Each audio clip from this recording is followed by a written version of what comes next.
ফেলে না দিয়ে সাজিয়ে তোলা 50 বছরের এক ভালোবাসার গল্প। বোধন থেকে বিসর্জন। একটা ঠাকুরের যাত্রা শেষ হলেও ভালোবাসা কি কখনো শেষ হয়? এই ঠাকুরটা 50 বছরের পুরনো। অনেকের মতে ফেলে দিয়ে নতুন কিনে নেওয়া সহজ, কিন্তু আমি পারিনি, কারণ এই মূর্তির সঙ্গে জড়িয়ে আছে আমার পরিবারের অজস্র স্মৃতি। দেখো, এই 50 বছরের পুরনো মূর্তিটা বাবা, মা, দাদু, ঠাকুমা সবাই এই ঠাকুরের সামনে পুজো করতেন। সময় বদলেছে, মানুষ বদলেছে, কিন্তু এই ঠাকুরটা এখনো দাঁড়িয়ে আছে আমার ঘরে।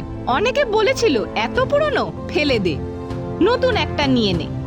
কিন্তু আমি ভাবলাম 50 বছরের ভালোবাসা কি এভাবে ফেলে দেওয়া যায়?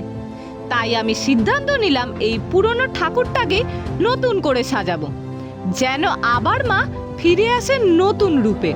ধীরে ধীরে পরিষ্কার করলাম, রং করলাম, প্রতিটা তুলির আঁচড়ে যেন অতীতের স্মৃতিগুলো জীবন্ত হয়ে উঠছিল। মনে হচ্ছিল মা যেন হাসছেন, বলছেন, বাহ, তুই আমায় ফেলে দিসনি। দেখো, এখন এই 50 বছরের মূর্তিটা আবার নতুন হয়ে উঠেছে। কোনো দামি জিনিস নয়, এটা ভালোবাসা দিয়ে গড়া, যত্ন দিয়ে সাজানো। জানি না কেমন হয়েছে, আমি শুধু চেষ্টা করেছি নিজের মতন করে।